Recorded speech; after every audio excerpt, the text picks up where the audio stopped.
भक्तों राधे राधे, जय श्री कृष्णा।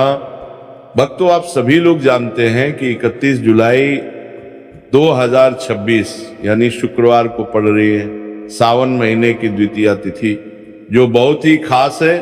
और भक्तों ये वो तिथि है जो सावन मास में पड़ने वाली सबसे बड़ी तिथि है, क्योंकि ये शुक्रवार के दिन पड़ रही है और इसका बहुत ही बड़ा और विशेष महत्व होता है। पूज्य पंडितों और गुरुओं ने कहा है कि अगर कभी भी मौका लग जाए और सावन महीने की द्वितीया तिथि शुक्रवार को पड़ जाए तो आप लोगों को 2 लौंग का उपाय तो अवश्य ही करना चाहिए। इन दोनों का संयोग बहुत ही कम आता है। इसी के साथ में पंडितों और गुरुओं ने अपनी शिव पुराण कथा में बताया है कि इस दिन आपको 2 लौंग का उपाय तो आपको अवश्य ही करना चाहिए, क्योंकि ऐसा दिन पूरे साल में सिर्फ एक ही बार आता है। और भक्तों आप सभी लोग जानते हो कि शुक्रवार द्वितीया का अगर सबसे बड़ा कोई उपाय है तो वो 2 लौंग वाला उपाय है। तो भक्तों इस शुक्रवार के दिन आप लोगों को इस 2 लौंग वाले उपाय को जरूर करना है। बहुत सारे लोग होंगे जिन लोगों ने इस उपाय को ना किया हो, मतलब पूरा साल निकल गया उन्होंने किसी भी दिन इस लौंग वाले उपाय को ना किया हो, पर भक्तों आपके पास एक आखिरी मौका बचा हुआ है जो कि 31 जुलाई के दिन है।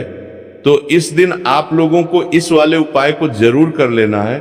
भले ही आपने पूरे महीने भर इस उपाय को ना किया हो, पर अगर आपने इस सावन महीने की द्वितीया तिथि के दिन अगर इस वाले उपाय को कर लिया तो आपको इस उपाय को करने का वह फल मिलेगा जिसकी आपने कभी कल्पना भी नहीं करी होगी।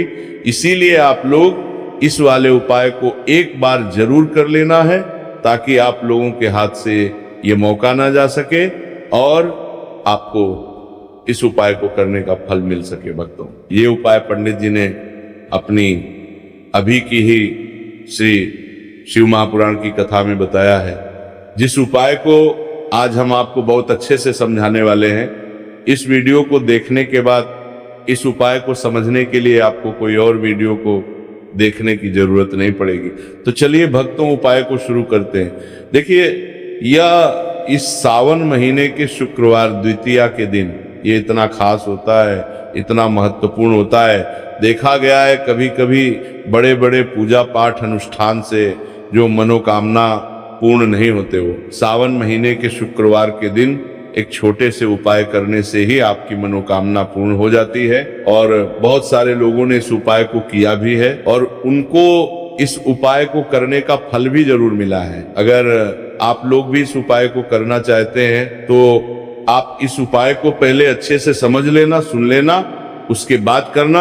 आपको इस उपाय का फल जरूर मिलेगा और इस उपाय को कर लेने से आपके घर में चाहे किसी भी प्रकार की दुख और समस्या क्यों ना चल रही हो, आपको उसका कारण भी नहीं पता है कि भाई यह समस्या किस कारण से चल रही है। उसका कुछ भी कारण हो सकता है, जैसे पितृदोष हो सकता है या किसी भी तरह का मंगल दोष भी हो सकता है। तो इस दिन आप लोगों को ये वाला उपाय कर लेना है। ये एक ऐसा उपाय है जिस उपाय को अगर किसी विशेष दिन पर किया जाए तो भाई उस विशेष दिन का जो है वह तो हमें मिलता ही मिलता है, पर हमने उस दिन पर इस उपाय को किया है तो हमें उससे भी बड़ा फल मिलता है और फल बहुत जल्दी मिलता है, क्योंकि आप इस उपाय को बहुत ही बड़े और विशेष दिन पर कर रहे हो। तो चलिए अब उपाय के बारे में बात करते हैं, लेकिन उससे पहले आप लोगों को ये जानना आवश्यक है कि आखिर ये उपाय किस समय करना है, किसको करना है और कैसे करना है। तो चलिए हम आगे आपको वीडियो में एक एक करके बता देते हैं। लेकिन उससे पहले अगर आप लोग हमारे चैनल पर पहली बार आए हैं या फिर मेरी आवाज़ आज पहली बार सुन रहे हैं तो हमारे चैनल को सब्सक्राइब जरूर कर लेना और इस वीडियो को लाइक करके कमेंट बॉक्स में श्री शिवाय नमस्तुभ्यम ओम नमः शिवाय जरूर टाइप कर देना। तो भक्तों इस 2 लौंग वाले उपाय को हमें शुक्रवार द्वितीया के दिन कैसे करना है, किसको करना है, किस समय करना है और कहां पर करना है, ये सारे सवालों के जवाब आपको इस वीडियो में मिल जाएंगे। और जो ये वीडियो देखेगा भाई उसको 2 लौंग वाला उपाय जरूर करना चाहिए, क्योंकि इस दिन लौंग का भी बहुत ही बड़ा और विशेष महत्व होता है। और जब बात आ जाए 2 लौंग की तो ये सोने पे सुहागा वाली बात हो जाती है और ये एक बहुत ही बड़ा उपाय हो जाता है। इस शुक्रवार द्वितीया तिथि का तो अब भक्तों इस 2 लौंग वाले उपाय को आखिर करना किसको है। सबसे पहले हम लोग वो बात जान लेते हैं। तो देखो, घर की जो बड़ी माताएं बहनें होती हैं, उन माताओं बहनों में से कोई भी एक बड़ी माता बहन इस वाले उपाय को कर सकती है। और भक्तों, अगर आप चाहे तो अपने घर में से सभी सदस्यों को भी इस उपाय को करवा सकते हैं। अगर किसी व्यक्ति की खुद की कोई मनोकामना है, खुद की कोई दुख और परेशानी है जो कि वह अपने लिए ही करना चाहता है, इस वाले उपाय को तो वह खुद अपने लिए भी कर सकता है। बाकी अगर कोई घर में से ऐसा है जो कि अपने पूरे घर परिवार की सुख और शांति के लिए यह वाला उपाय करना चाहता है, तो भाई वो भी कर सकता है, उसमें भी कोई दिक्कत वाली बात नहीं है। कहने का मतलब यह है कि इस उपाय को हर एक सदस्य भी कर सकता है और पूरे घर परिवार के सदस्य के लिए घर की बड़ी माताओं बहनों में से कोई एक माता बहन भी कर सकती है। माताएं बहनें अगर घर में उपस्थित ना हो या वो ये वाला उपाय ना कर पा रही हो, तो फिर घर का कोई बड़ा सदस्य भी इस 2 लौंग वाले उपाय को कर सकता है, चाहे फिर वह पुरुष ही क्यों ना हो, उसमें कोई भी दिक्कत वाली बात नहीं है। अब भक्तों, इस लौंग वाले उपाय को हमें करना कहां पर है? देखो, हमें शिवलिंग के पास में जाकर करना है। बहुत सारे लोग प्रश्न करते हैं हर एक उपाय को करते समय, क्या हम इस उपाय को घर पर या मंदिर में कर सकते हैं? देखो, तो इस वाले उपाय को आप मंदिर में करोगे तो अच्छा रहेगा, घर पर नहीं करना है इस वाले उपाय को। उसके बाद में भक्तों जो अगला प्रश्न निकल कर आता है वो ये आता है इस उपाय को लेकर कि आखिर इस उपाय को हमें किस समय करना है, सुबह के समय करना है कि शाम के समय करना है? तो देखो, इस वाले उपाय को आप लोग सुबह के समय भी कर सकते हो और शाम के समय प्रदोष काल में भी कर सकते हो। अब अगर आप पूछो कि भाई सब सबसे उत्तम समय कौन सा रहेगा इस 2 लौंग वाले उपाय को करने का, तो हम आपसे बस यही कहेंगे कि इस उपाय को आप शाम के समय करेंगे तो ज्यादा बेहतर होगा।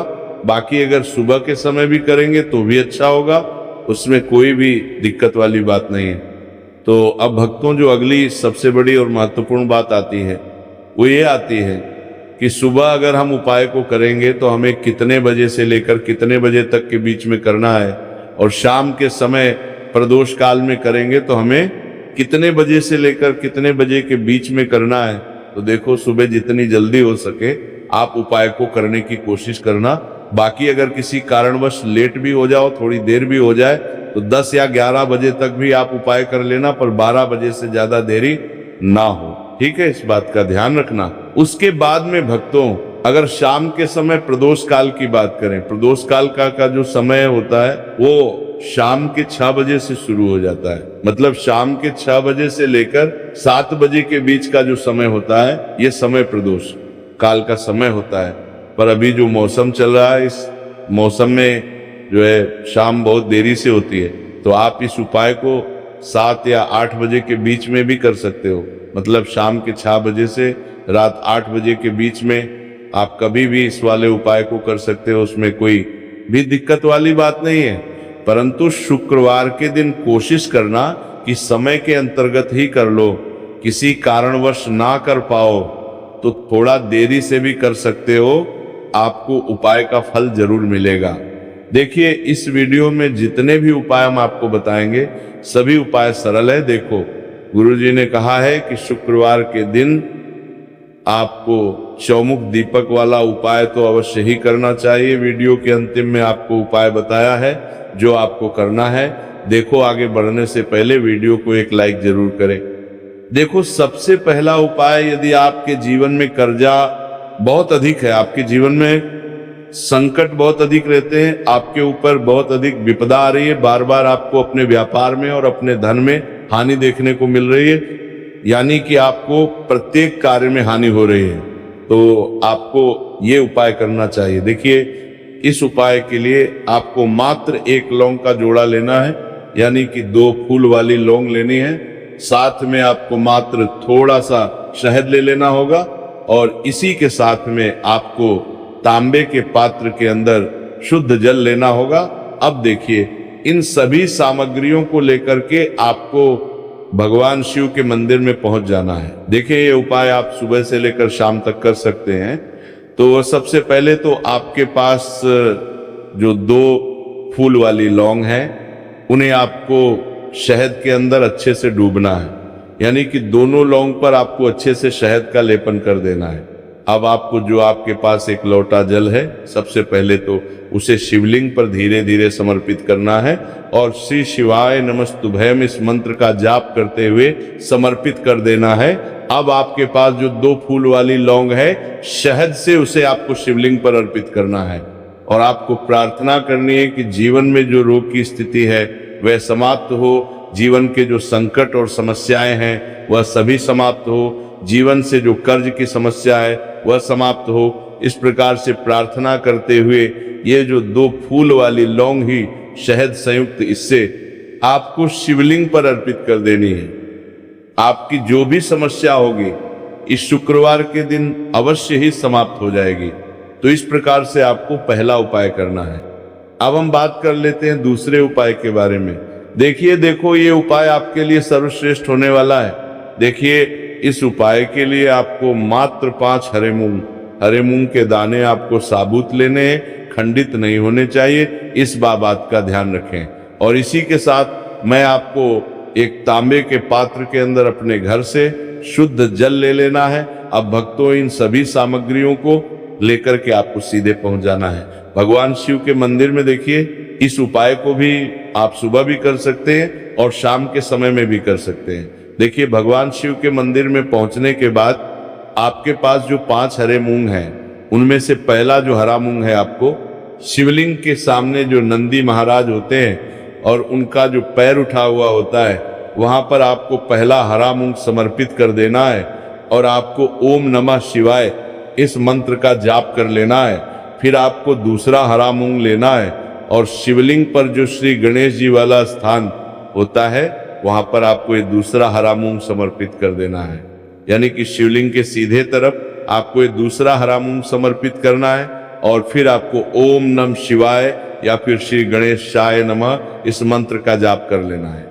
तीसरा हरा मूंग का दान आपको भगवान शिव की सबसे प्रिय पुत्री माता अशोक सुंदरी वाले स्थान पर समर्पित करना होगा। शिवलिंग की जो जलाधारी होती है, जहां से जल बह करके आता है, उसी जलाधारी के बीच में जो कहीं न कहीं उठी हुई लाइन होती है सांप की आकृति के रूप में, वहीं पर आपको तीसरा हरा मूंग समर्पित करना है और फिर आपको ओम नमः शिवाय इस मंत्र का जाप कर लेना है। अब भक्तों, चौथा जो हरा मूंग है उसे आपको भगवान कार्तिकेय जी का जो स्थान होता है शिवलिंग पर, वहां पर आपको ये चौथा हरा मूंग का दाना समर्पित कर देना है और आपको ओम नमः शिवाय इस मंत्र का जाप कर लेना है। अब भक्तों, आपके पास जो 5वां और अंतिम हरा मूंग बचा हुआ है, उससे आपको उसे जल के पात्र के अंदर डाल देना है और इस हरे मूंग से युक्त जल से आपको भगवान शिव के शिवलिंग का अभिषेक कर देना है। जल आपको बिल्कुल धीरे धीरे समर्पित करते जाना है और लगातार आपको शिव महापुराण के मूल मंत्र श्री शिवाय नमस्तुभयम इस मंत्र का जाप करते रहना है। फिर आपको शिवलिंग के सामने बैठकर, यदि आप अपने बच्चों के लिए यह उपाय कर रहे हैं, यदि आप अपने बच्चों की बुद्धि, ज्ञान और विवेक के लिए उपाय कर रहे हैं, तो उसके लिए आपको प्रार्थना कर लेनी है। या फिर व्यापार में वृद्धि करने के लिए उपाय कर रहे हैं तो उसकी कामना करते हुए आपको प्रार्थना कर लेनी है। या फिर अपनी नौकरी के लिए कर रहे हैं, या फिर अपने इंटरव्यू के लिए, या फिर धन की प्राप्ति के लिए कर रहे हैं, जिस भी कामना के लिए आप उपाय कर रहे हैं उसे परिपूर्ण करने के लिए आपको महादेव से प्रार्थना कर लेनी है और फिर आपको वापस अपने घर आ जाना है। पूज्य गुरु जी ने कहा है कि जो भी व्यक्ति इस उपाय को कर लेता है तो यकीन मानिए आपके जीवन की जो सारे संकट, कष्ट और बाधाएं ही वो सभी समाप्त होंगे। अब हम बात करते हैं अगले उपाय की। इस उपाय के लिए आपको एक दीपक लेना है। दीपक आप मिट्टी का भी ले सकते हैं और शुद्ध आटा मढ़कर उसका दीपक भी आप तैयार कर सकते हैं। दीपक के अंदर गोल बाती का प्रयोग करना है और दीपक के अंदर आपको शुद्ध घी का प्रयोग करना है। इसी के साथ में आपको मात्र एक फूल वाली लौंग लेनी होगी। अब ये एक दीपक और एक फूल वाली लौंग लेकर के सीधा आपको पहुंचना होगा बरगद के वृक्ष के। वहां पर देखिए, सबसे पहले तो आपके पास जो एक फूल वाली लौंग है उससे आपको बरगद के वृक्ष की जड़ में समर्पित करना है। देखिए, अगर आपके जीवन में कोई भी बड़ा संकट आने वाला है, कोई भी बड़ा कष्ट आने वाला है, तो वह इस उपाय के माध्यम से दूर होने वाला है। महादेव की विशेष कृपा रहेगी कि जो भी संकट आपके जीवन में आने वाला होगा वह भी दूर हो जाएगा। तो आपको एक लौंग समर्पित करनी है बरगद के वृक्ष की जड़ में, और वहीं पर आपको जो है गोल बाती व दीपक जो आप लेकर के गए उससे भी वहां पर प्रज्वलित कर देना है। देखिए, जब भी आपको जीवन में इस साल लगने लगे कि आपके जीवन में कुछ भी अच्छा नहीं चल रहा है, तब भी आपको कोई उपाय करना है। तो इस प्रकार से आपको ये उपाय करना है। अब हम जान लेते हैं चौथे विशेष उपाय के बारे में। देखिए, यदि आपके विवाह में, शादी में कोई भी समस्या आ रही है, यदि आपका जो कर्ज है वो दिन पर दिन बढ़ते ही जा रहा है, तो आपको ये चमत्कारी उपाय करना चाहिए। कोई भी समस्या अगर जीवन में है तो उसे दूर करने के लिए आपको ये उपाय करना चाहिए। मंगल दोष से जुड़ी हुई समस्या भी है तब भी आपको ये उपाय करना चाहिए। देखिए, इस उपाय के लिए आपको एक तांबे के पात्र के अंदर अपने घर से शुद्ध जल लेना है और इसी के साथ में आपको एक चुटकी लाल चंदन लेना होगा। अब आपको क्या करना है कि जो लाल चंदन आपने लिया है उसे आपको उससे जल के पात्र के अंदर डाल देना है और ये जल जो है आपको लाल चंदन से युक्त तैयार कर लेना है। और ये लाल चंदन से युक्त जल आपको भगवान शिव के मंदिर में लेकर के पहुंचना है। लेकिन ये उपाय भी आप सुबह से लेकर के शाम तक कर सकते हैं।